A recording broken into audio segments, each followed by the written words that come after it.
Hello and welcome back to A Better World. This is your host, Mitchell J. Rabin, and I'm very glad you're joining us again today. Today, we're going to have another very interesting show. We have invited members of the Alliance for Natural Health on to discuss some very important subjects that have been just put to the side way too much, having to do with natural approaches to building immunity and building naturally energized health, if you will, especially in light of COVID.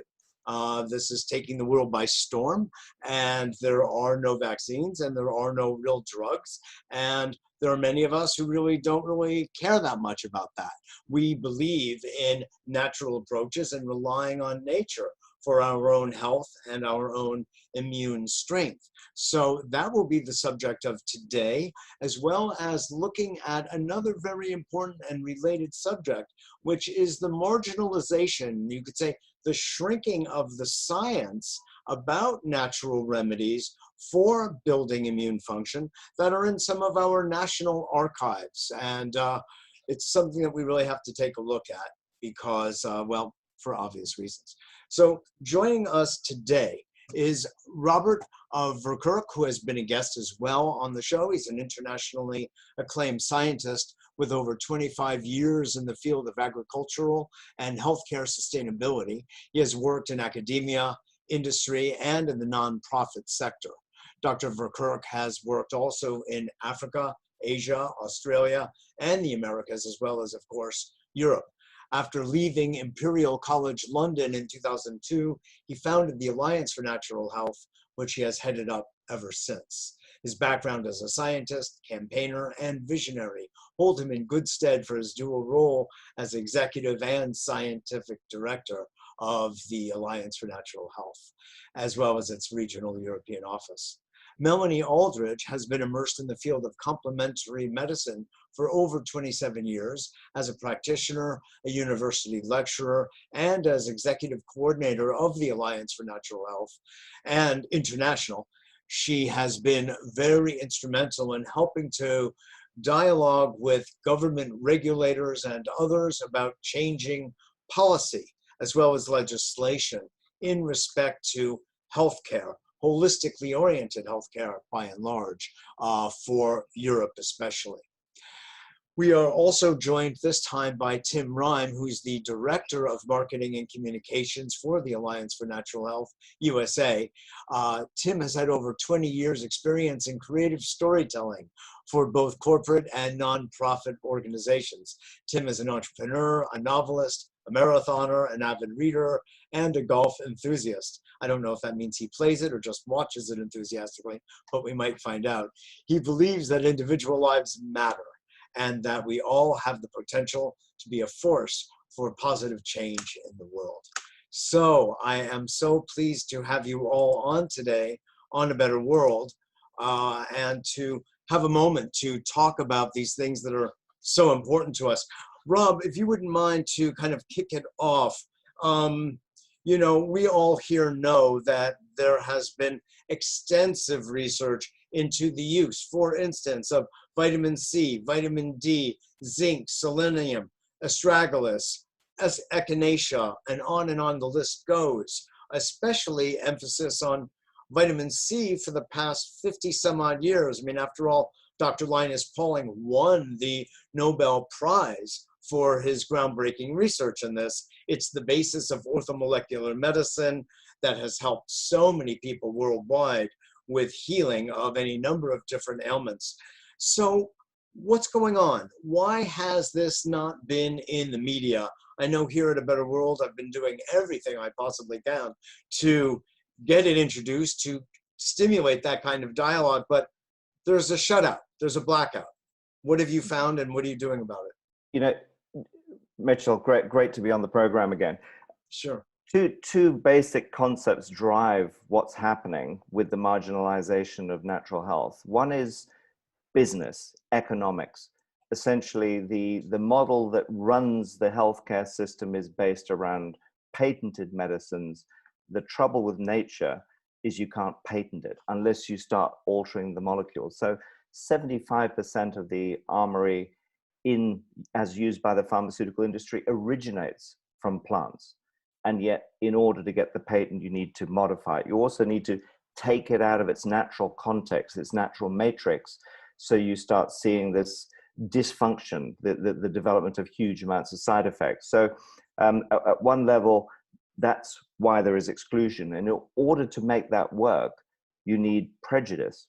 So a deep prejudice has been running now for decades against natural health. There is, to a degree, what's happened within the world of science is that we have moved to a scientific world that is driven not so much by true science, true, skeptical science, where you take a null hypothesis, you test it, and you see what works and what doesn't. You observe the world around you. So we have a situation where now some of the leading nutritional epidemiologists in the world make decisions based on paper, pieces of paper, research that's been published, usually very large epidemiological studies that ignores the individual.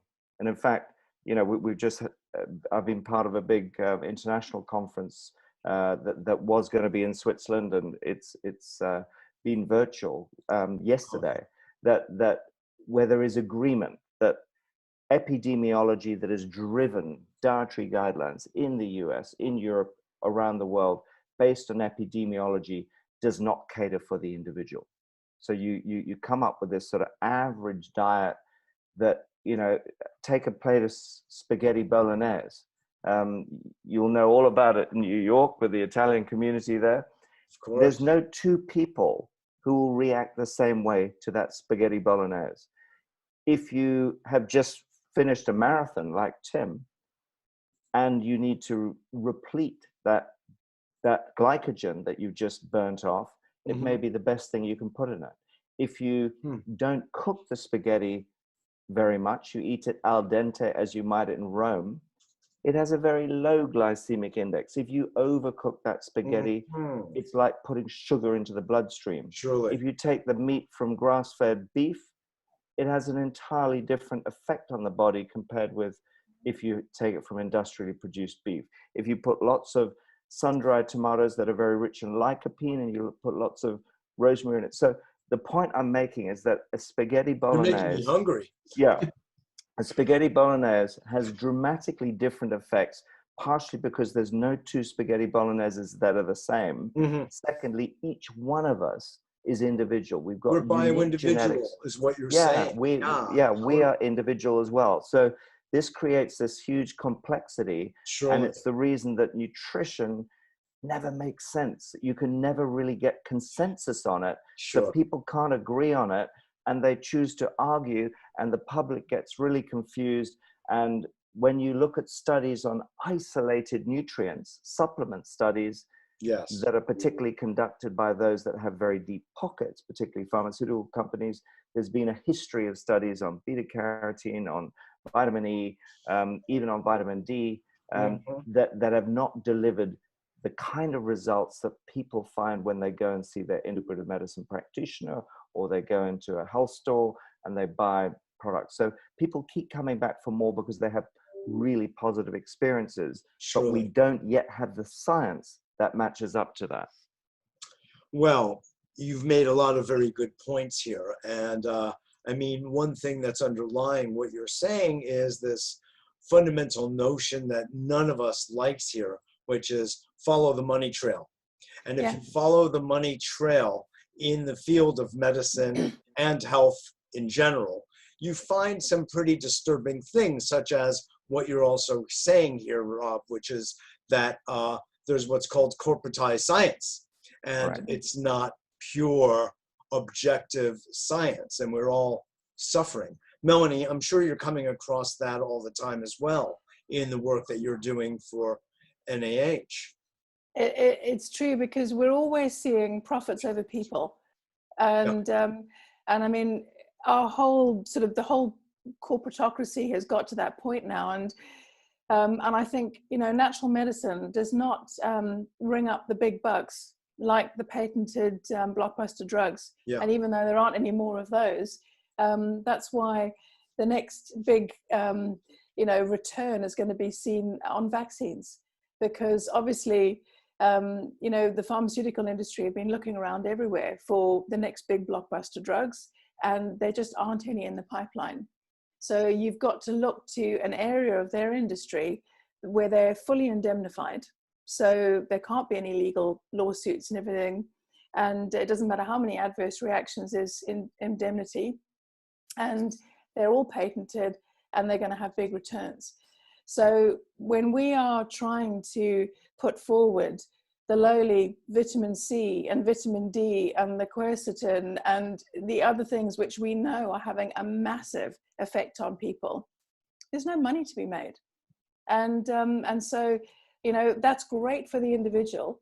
And what I really love to see, I think the US has been very similar. Tim will be able to talk to this in a moment, but over here, we've seen huge campaigns by governments and policymakers to prevent people from even linking in the same sentence, coronavirus, COVID-19, and natural nutrients.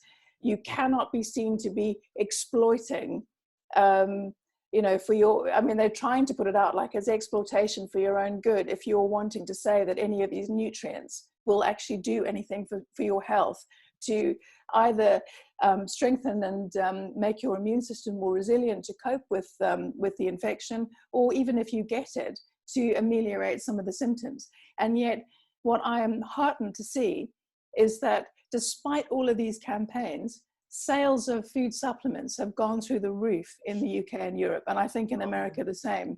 Is that what you found, Tim? That absolutely, yeah, absolutely. So the message is out there, and Yes. people are doing it anyway. And you know, every stage of our immune response is mediated by nutrients. I mean, that's how we've moved through evolution. That's why, as a species, we've managed to get to this point. It's our immune system that's done all the heavy lifting. I know. It's just an aside. I know, we've used the sun, and we've used the food that we've eaten, and we've used the fact that we should have, you know, gone to bed at sundown and woken up at sunrise. It's all diet and lifestyle that's allowed our immune systems to be resilient enough to actually cope with, you know, the kind of the hits that we take. And even if a vaccine works or doesn't work, it's down to our immune system. It's not just the technology on its own. It is the immune response to that technology. Exactly. You know, just to say, and Tim, I want to hear from you in a moment here, but you know, my background is in psychology and acupuncture. So I've been thinking like ancient medical people for a long time. And I say to people over and over again, over the course of decades at this point, that if you can see my hands, the duration of medicine being practiced on this planet is, well, you can't see this, but it's a good 10,000 plus years. If you include the Australian Aborigines, you can add another 30 to 40, or the Siberian shamans. And then you look at this incredibly rich, long history of the practice of medicine, which was primarily the use of herbs, the use of prayer, honestly, and food, and clean water, and lots of sunshine and exercise and deep sleep. When you add all that up, you see that it has managed to keep the species alive for tens of thousands of years, quite literally. And then you have this thing called allopathic medicine, which, by the way, has some very wonderful characteristics. But in terms of history, it's about this big, you know, so you've got this and you've got this. So who are you going to listen to? Anyway, I think that we should listen to both, but we should have some general perspective on it. You know? I think so. Each in its time and place. Correct. And Mitchell, just an additional, an additional point there. If you look at non-human primates like orangutans in the Borneo jungles, they are using over 300 species of plants for medicinal, not food purposes. And we separated from that particular lineage about 7 million years ago. So, you know, the bottom line is that what we've seen is this extraordinary simplification of our diet. So all animals use plants for medicine, and what they're trying to teach us is the only medicine that works, the stuff that is produced by a pharma company that comes in a bottle, And when we try and take nature and put it in a bottle, it becomes illegal and we can't talk about it. And actually what we're trying to do is we're trying to fill the gaps in this incredibly limited diet that we've been given. So it's actually an evolutionary response for us to want to try and put herbs and dietary supplements into our bodies. Exactly. You well put. I really appreciate that. I didn't know that about our forebears. Yeah. 300. Wow. I'm impressed. I think I'll study with an orangutan. More than the average herbalist in Yeah, North America. Really. Tim, what's the answer?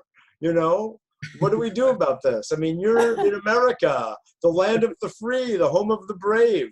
What do we do? I think you hit on it, Mitchell, and I'd like to pick up on what you said. I think ANH's approach has always been good science, good law. So we listen to, as you said, both sides. And you know, if you hang around with Rob long enough, you're going to pick up all kinds of new facts like that. But that's what we should be doing. We should be listening to all of these things, especially when we're facing, you know, something like the current pandemic, right? You know, it's obvious. I think what COVID has done, you know, we've talked about some of the systemic problems with the way that we approach medicine, and COVID has really exposed those problems in a lot of ways. And it's kind of interesting, you know, recently we just ran a story about the FDA and FTC cracking down on doctors who are giving advice related to things like vitamin D, you know, which is something that isn't overly controversial, right? That vitamin D is good for us, that the sun, you know, helps us. And but you know, they sent out 100 or so warning letters to doctors, to different companies for giving this kind of advice on their websites, cease and desist orders, all kinds of things, you know, just related to that kind of information. And I think what, you know, and I'm a marketing PR guy, so my job is to get messaging out there. And I can tell you that's becoming increasingly difficult, particularly over the last couple of years. I think we've seen an increase in the amount of censorship that we face in the natural health community in trying to communicate science, not quackery, but real science. Sure. And it's getting worse by the day. When you say you have more difficulty, what specifically do you mean?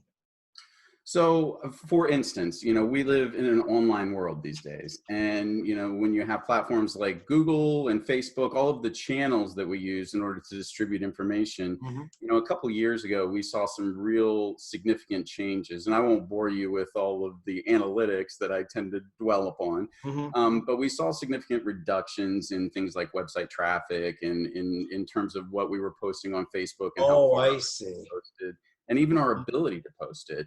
And your ability to post it as well. Oh yeah, absolutely. I mean, I think we started experiencing it starting 2 to 3 years ago where, you know, certain topics. So a couple years ago, we did a full-length documentary on the HPV vaccine. And, you know, that was right around when the change sort of happened with some of the algorithms on Google and Facebook and others.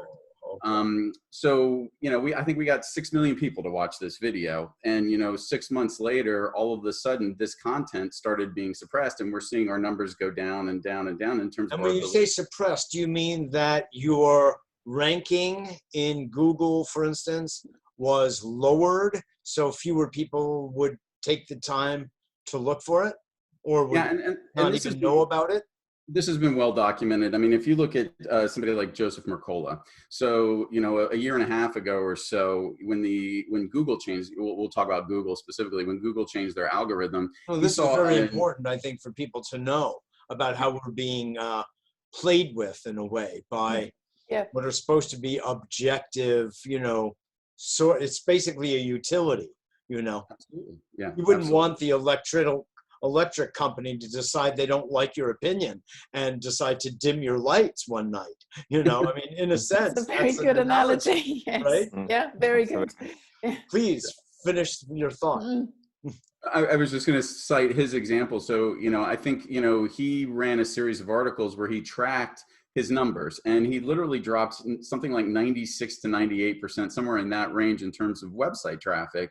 And so people that were posting secondarily his content were getting higher rankings from him. So it showed pretty specifically that the algorithms that were being used were being actively used to suppress certain websites. So, you know, we have these content monitors that are on there and ranking, you know, your rate, giving you different ratings.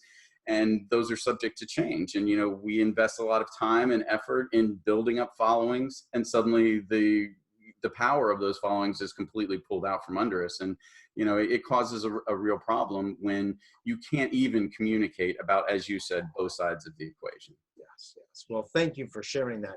I found out just a few months back that Google had actually gone into the pharmaceutical industry. So if you want to connect the dots and go back to the idea of following the money trail, all of a sudden it all starts to make a lot of sense about why these things are taking place as they are. There was a gentleman, biotech and data are now one and the same thing. They are really linking because the two come very, very closely together. Yeah, exactly. So it's almost like, what is the solution? I mean, it seems to me that one possible solution, and I'm just, you know, having some, you know, imaginative fun with you all, but, you know, I'm kidding, but I'm also very serious about it, is having another kind of Google type of thing. I was hoping DuckDuckGo would play that role, but it actually used to be owned by Google. And they're still using Google's, they still use Google. DuckDuckGo is still using, the search. Like their infrastructure? Yes. So it's just the privacy that's meant to be slightly better. Oh, I see. Right. That's all it is. Not even so sure of that. Sure. Yep. So, you know, just for the sake of time, because I know we're all a little pressed here, but this is so important, adjacent to this subject of natural medicines and the actual science being suppressed so people don't have access to the information, is the actual, well, I should say, the remedies themselves being suppressed, not being known, but so too is the science. And that's something that you at the Alliance have discovered and have been discussing more and more as well. Could you speak to that a little bit, Rob? Absolutely. It was really a discovery that we've been making over the last few months. We've been tracking the fact that the PubMed system that is widely used in the research community. Explain, if you wouldn't mind, a little bit for those people who might not know what that is. This is basically run by the National Institutes for Health in the US. It is basically a database. In fact, it's a series of databases that you can access that has the full citation index of all published scientific work. In the health arena. Standards. So PubMed covers medical science. Medical. So PubMed has been viewed for many years as one of the most important databases. If you go and see your doctor and you have a slightly unusual problem and they want to check the science, they will look at their computer screen. The chances are they'll do a PubMed search. And you expect to pretty much be looking at all the relevant published literature. You need to know how to operate the search terms. There's different filters.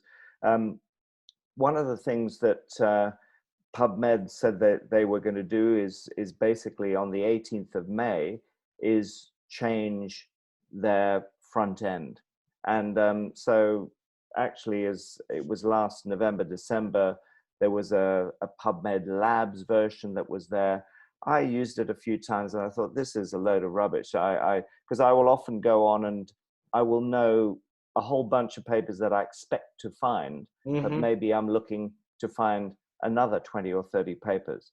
And what I was starting to notice with the development version of it is that papers that I would expect to see were missing. So, you know, I'd go on, might be doing some research on looking at adjuvants in vaccines, pretty topical these days, given that vaccines are being made at unprecedented time period. And we know that adjuvants are almost certainly going to be added to them. We also know that the antigens are almost certainly going to be created using genetic engineering technologies. And of course, genetic modification, genetic engineering is never used by governments. They just say it's a vaccine. So there's a big education job. So when we're doing this research, I would start to notice that key papers from people like Chris Exley, Harm Hoganesh, and others were just all of a sudden missing. So I went back to using the PubMed Central, PMC, a different database. And every time I went to PMC, I could find the papers that were missing. So that's the original PubMed. That is, yeah, it's a database. It's another database. One that of the most prior people version, is it? Well, it's just been running alongside it. It is, you know, if you're a proper researcher, you would probably use PMC alongside PubMed. If you're a doctor or you're a journalist, you would probably just use PubMed. You just use the one. And what happened in the original one, the front end had a drop down menu. So you could actually select, the default position was PubMed, but you could select, you know, PMC as well. You could also select gene, all sorts of different other databases. So you could make sure you checked in a whole variety of databases. The new front end, there's no drop down menu. You go only to the one database. So we did a study on this. I actually went to Melanie, and I went to Melissa, another team member, and I went to each of them when I started to realize what was going on. This was only about 3 weeks ago. And I said, tell me how you do a PubMed search. And they both went on, put in PubMed. What Google has done is just removed your ability to go to the original version. So you automatically get taken to the new version, and they type in their terms, not realizing that their access to all the other databases had now disappeared. And essentially, when I realized that, I said, well, hold on, now I know why you're never able to find any of these papers that I'm asking you to look for. Why, when I send them off to build a list of references that we can use, say, in a story we're writing, it's missing key references that I happen to know about because I hold the information in my head. So we then did we did 2 separate studies, and I think we have not seen anyone else who's broken the story. But the bottom line is, when you're looking at controversial areas like adverse effects of statins, vaccine adjuvant risks, the use of vitamins for COVID-19, you get around about 1 to 3% of the total references. Sorry, you get about 1 to 3% out of 4 databases. So you get, basically, it would be about a tenth of the number of citations compared with those that it may be even more than that, 10 to 20 times the amount of citations that you get if you went to PMC, that most people will no longer be able to access. Now, it's pretty scary. If you then put in something like vaccine hesitancy, and you'll recognize that vaccine hesitancy has now been labeled by the World Health Organization as one of the 10 top global health risks, global health threats. It's the big fear that the NIH and everyone else has around the release of a vaccine, because everyone's nervous about it. What we would say is they're nervous about it because they know that some people, as Tim's fantastic film on HPV vaccine shows, some people can be very severely impacted. And then, strangely, they decide to conceal that information and not put it onto the media. So even the last time we had a vaccine out was for the swine flu pandemic, during a pandemic. And there have been thousands, particularly of young people, who've got long-term narcolepsy. They fall asleep at their desk. They can't do the schoolwork. There have been thousands of cases that have gone to the vaccine court. Sure. Yet you won't be able to read about those Billions in the newspapers. have actually been paid out. Billions of dollars. Yeah. And most people don't even know there is a vaccine court, because the vaccine manufacturers, as we all know here, can't be sued by law. Correct. They're talk all about indemnified having by the companies, government. legislators in their pocket. Yeah. Your readers, your listeners might be interested to know that in the UK, the maximum payout that you can get here is £120,000. It can cost you more than that to take the case. So even and there in are swine fatalities as well. This isn't just Mm. narcolepsy, which is serious in itself, but it goes beyond that, you know. So really, in many respects, this problem with the way in which we now access the scientific data is just an extension of what we've all been experiencing for the last 3 years on our Google searches, on our social media platforms, but it's moved essentially. Now, when you look at the funders of PMC even and PubMed, there's one name that's consistent across the board. It goes also right across the board of all the vaccine technology work that's going on now. Is he a very wealthy man? Yeah. Yes. Does his first name begin with a B? It does. Well, a W originally, but yeah. Yes, I think we're talking about the same gentleman. I have a feeling. So yeah, Bill Gates is everywhere, and essentially, we believe that some pretty sophisticated algorithms are now being used. That's our null hypothesis, are being used to direct people in PubMed to looking at certain science and not seeing others. And no one's being told about it. And I think we may have let the cat out of the bag. This is truly a tragedy. And the analysis of what Google is doing, per what you're discussing, Tim, is of, incomparable importance, because they have to be found out at their game and the whistle blown. And there have been people who have worked at Google who have come forward, people in rather high positions who have been telling the truth about what they know on the inside about this kind of manipulation that you are encountering. And I think this is just so important. We're almost out of time, so if you would just each of you give a last little blurb, I would love to hear. Last thing I wanted to say is it's not just Google. It's all of it's Facebook, it's Twitter, it's even WhatsApp is starting to limit the amount of forwards of information that you can do. If it doesn't like what you're doing, YouTube, they've all got algorithms that are throttling you back so that your information never gets seen. They either deplatform you completely, or they just throttle you back. So what I would like to say to everyone is, please, if you find an organization and you like their work, it's time to go back to the old-fashioned way of signing up to their email list so you can actually receive their emails directly.